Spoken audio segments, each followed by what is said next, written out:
সময় নেই তো, খুব ব্যস্ত, আমি খুব ব্যস্ত। হঠাৎ করে একদিন ব্যস্ততা শেষ হয়ে যাবে। আজরাইল আলাইহিস সালাম নতুন লম্বা সালাম বলে, ব্যস্ততা শেষ, এখন হিসাব দেওয়ার পালা। ঠিক কিনা? প্রথম প্ল্যাটফর্ম কবর।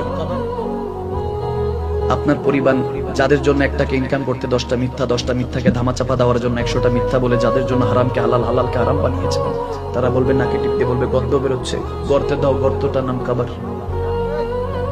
শেষ। গতকালকে একটা মেহফিল করেছি এখানে কাছে, যখন করলাম ওখানের মধ্যে আমাকে একজন বললেন যে ওনার ভাই এসেছে, যে আমার ভাইটা মাহফিলে শরীক হতে চেয়েছে হুজুর, কিন্তু আজকে তার 40 দিন হলো, 40 হলো, দুনিয়া ছেড়ে পরপারের উদ্দেশ্যে রওনা হয়ে গিয়েছে। সে কান্না করছে, বলছে পিছনে তার মেয়েদেরকে ছেড়ে গিয়েছে, স্ত্রী ছেড়ে গিয়েছে। চিন্তা করছিলাম বসে বসে, আদরের কলিজার টুকরা মেয়েগুলি, স্ত্রী, সন্তান, মা, বাবা, ভাই, বন্ধু, কেউই অন্ধকার কবরটা গেল না তার সাথে, তাকে একাই যেতে হয়েছে। কিন্তু ইশকে রাসূল নিয়ে গেলেন, নবীর সাথে দেখা হবে। ঠিক কিনা? ভুল একটি সৌন্দর্য, যদি ভুল না হতো আমি তাহার হইতাম না, আমি যদি তাহার না হইতাম আমি আমার হইতাম না। এজন্য মাঝে মাঝে মনে হয় ভুল একটা ভয়ঙ্কর রকম সৌন্দর্য। জোর করে ভালোবাসা যায় না, আর ভালোবাসার মানুষকে জোর করতে হয়।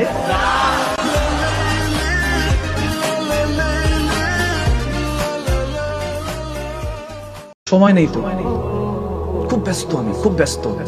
হঠাৎ করে একদিন ব্যস্ততা শেষ হয়ে যাবে। আজরাইল আলাইহিস সালাম নতুন লম্বা সালাম বলে, ব্যস্ততা শেষ, এখন হিসাব দেওয়ার পালা। ঠিক কিনা? প্রথম প্ল্যাটফর্ম কবর। আপনার পরিবার যাদের জন্য একটাকে ইনকাম করতে 10টা মিথ্যা, 10টা মিথ্যাকে ধামাচাপা দেওয়ার জন্য 100টা মিথ্যা বলে, যাদের জন্য হারামকে হালাল, হালালকে হারাম বানিয়েছে, তারা বলবে, নাকে টিপতে বলবে, গর্ত বেরোচ্ছে, গর্তে দাও, গর্তটার নাম কবর। শেষ।